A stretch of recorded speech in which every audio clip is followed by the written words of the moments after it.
May 24th, 2013. San Jose, Costa Rica. A man sits in a comfortable house in a quiet neighborhood. His name is Arthur Budovsky. He is 39 years old. He drinks his morning coffee and checks his phone.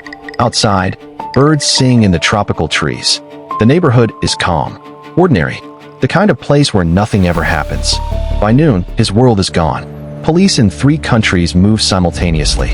In Spain, officers arrest 2 men at separate locations within minutes of each other. In Costa Rica, agents raid a downtown office. In Brooklyn, New York, federal marshals knock on an apartment door. In Manhattan, a federal prosecutor stands before a room full of journalists and announces the largest international money laundering prosecution in history. At the center of all of it, one website, one idea, one man who figured out that the future of crime wasn't guns or drugs or banks. It was digital currency.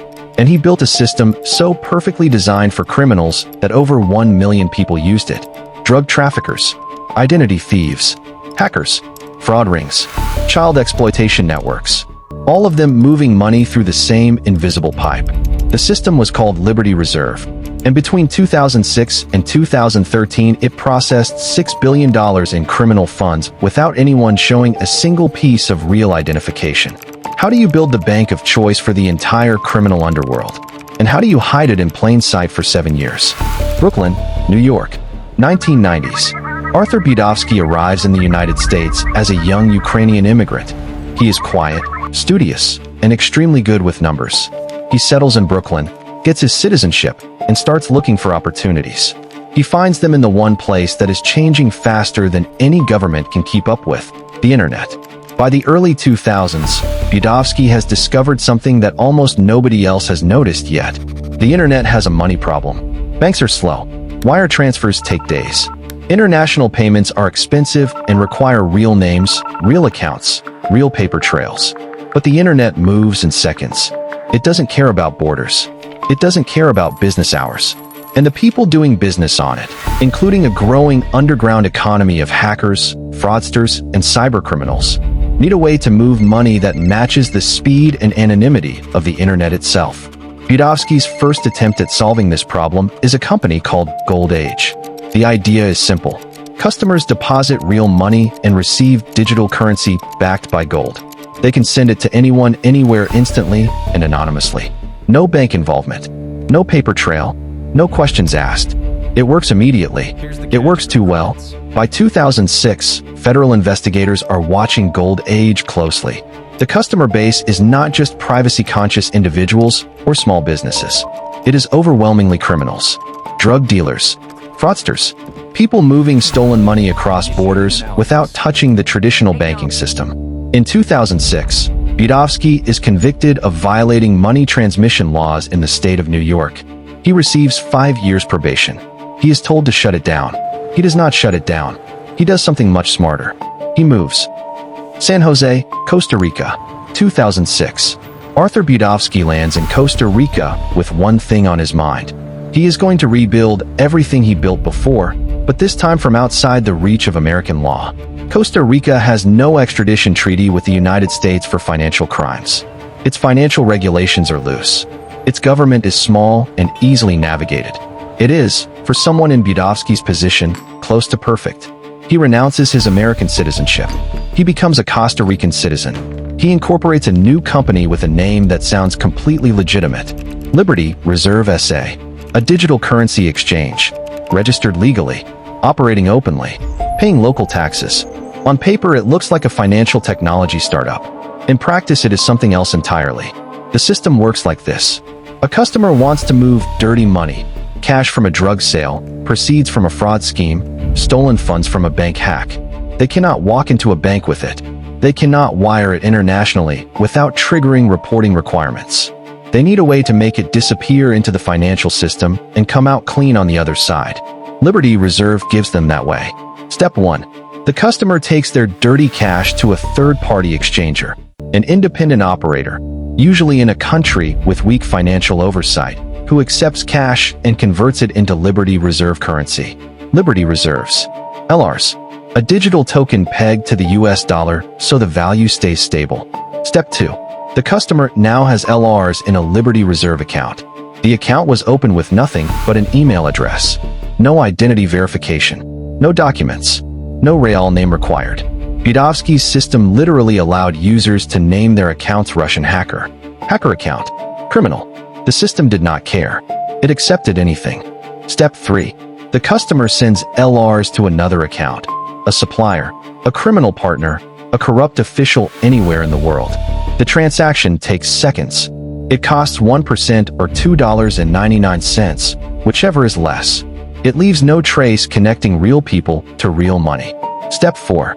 The recipient takes their LRs to another third-party exchanger who converts them back into cash in whatever currency they need. The money has crossed borders, changed hands, and arrived clean. No bank was ever involved. No government ever saw it. Budovsky calls it a currency exchange. Federal prosecutors will later call it a PayPal for criminals. The description is accurate. And within months of launching Liberty Reserve, criminals around the world discover it. 2007 to 2013. The growth of Liberty Reserve is staggering. In its first year, it processes millions in transactions. By 2009, it is processing hundreds of millions. By 2012, it is the financial infrastructure of the criminal internet. Every major cybercrime operation knows about it. Every major fraud network uses it.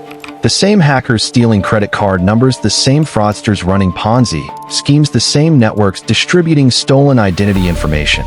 They all route their money through Liberty Reserve because it is faster, cheaper, and safer than any alternative.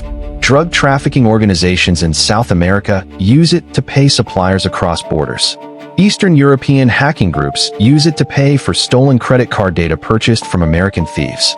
Organized crime groups in Russia use it to receive payments from malware distributed worldwide.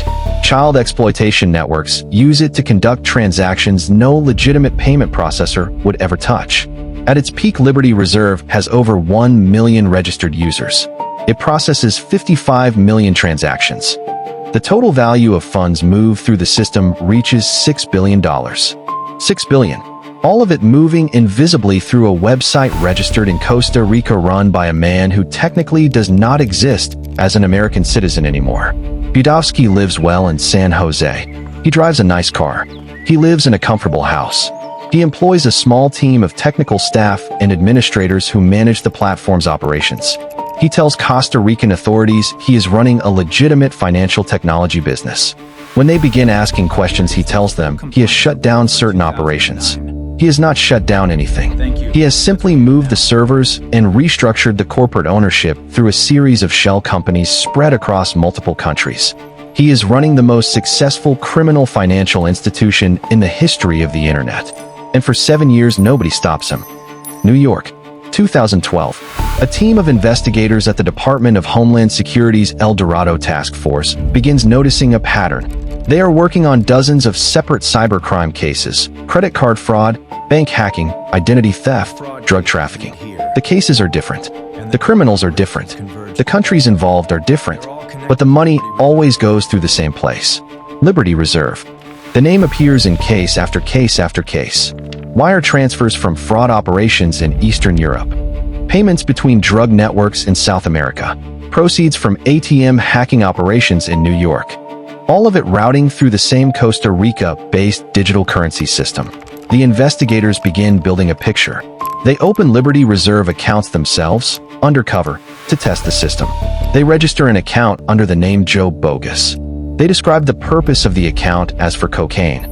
The system accepts both without question. They begin tracing the corporate structure. Liberty Reserve SA is owned by a holding company.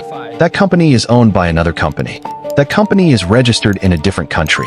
The chain of shell corporations winds through Costa Rica, Cyprus, Russia, and several other jurisdictions. Every layer is designed to obscure the one behind it. But Budovsky has made one fundamental error. He has been doing this for 7 years. 7 years of transactions. 7 years of server logs. 7 years of financial records spread across dozens of banks and financial institutions in multiple countries. The investigators begin requesting those records, bank by bank, country by country, institution by institution.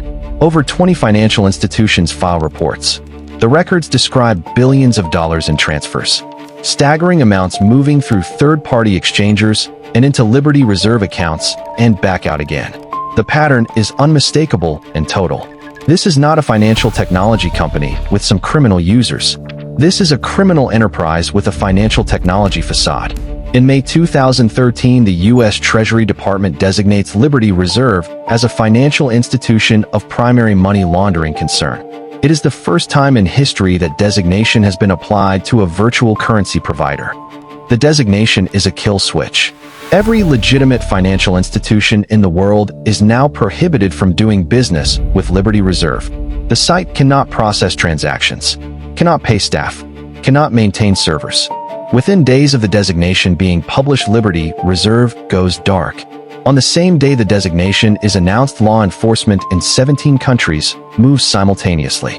May 24, 2013. The arrests happen across 3 continents within hours of each other. In Madrid, Spain, Arthur Budovsky is arrested at his apartment. He has been living in Spain for several months, aware that Costa Rican authorities were growing suspicious of his operation again. He believed Spain was safer. He was wrong. In Costa Rica, 2 Liberty Reserve administrators are arrested at the company's downtown San Jose offices. They find servers, financial records, internal communications documenting years of deliberate criminal operation. In Brooklyn, Vladimir Katz, Budovsky's original partner from the Gold Age days, is arrested at his apartment. Katz had left Liberty Reserve in 2009, but his role in establishing the system makes him a principal in the prosecution. In Manhattan that afternoon, U.S. Attorney Preet Bharara stands before the cameras and announces the indictment. 7 individuals charged, 5 in custody. The charges: conspiracy to commit money laundering, conspiracy to operate an unlicensed money transmitting business, operating an unlicensed money transmitting business. The total alleged to have passed through Liberty Reserve, $6 billion. Bharara calls it the largest international money laundering prosecution in history. The criminal internet goes dark overnight. Operators who have been routing money through Liberty Reserve for years suddenly have nowhere to move their funds. Forum posts across underground cybercrime communities describe panic. Millions of dollars frozen inside accounts that can no longer be accessed. The invisible bank has been seized. The money inside it is gone. The legal process takes years. Budovsky fights extradition from Spain for over a year. He argues the charges are politically motivated. He argues he was running a legitimate business. He argues that digital currency is not subject to American money transmission laws. The Spanish courts disagree. In October 2014, he is extradited to the United States and brought before a federal judge in Manhattan. In 2016, Arthur Budovsky pleads guilty. He admits to laundering more than $250 million. He is sentenced to 20 years in federal prison. Vladimir Katz pleads guilty to money laundering and operating an unlicensed money transmitting business. Other members of the Liberty Reserve operation accept plea agreements. The $40 million in seized bank accounts is frozen. The $6 billion that passed through the system is largely unrecoverable. It was the point of the whole operation that it could never be traced. What Arthur Budovsky understood before almost anyone else was that the future of money was going to be digital. He understood that digital money could be made anonymous, that anonymous money could be made global, and that global anonymous money would be irresistible to every criminal enterprise on Earth. He was not wrong about any of that. He was simply wrong about whether anyone would eventually figure out how to stop it. The Liberty Reserve case changed financial crime enforcement forever. It was the first time the Treasury Department's most powerful designation had been used against a virtual currency. It established the legal framework that would later be used to pursue Bitcoin exchanges, cryptocurrency fraud operations, and the entire ecosystem of digital financial crime that followed. And it proved something that law enforcement had suspected but never fully demonstrated: that the financial infrastructure of the criminal internet, the invisible plumbing through which billions in dirty money flowed, could be identified, traced, and dismantled. It just took 7 years of patience, 20 financial institutions, 17 countries, and one prosecutor standing in front of a room full of cameras to say the words out loud. $6 billion. One website. One man who thought he had built something that could not be touched. He was wrong. And the next time someone builds the same thing, and someone always does, the investigators already know exactly what to look for. C0 Mraid was where digital crime looked like curiosity. Liberty Reserve was where it looked like infrastructure. And the next story, the one after this, is where it looked like something else entirely. Something built not by one man hiding in Costa Rica, but by an entire government hiding in plain sight. If you want to see what happens when a nation-state decides to use the internet as a weapon, that story is next.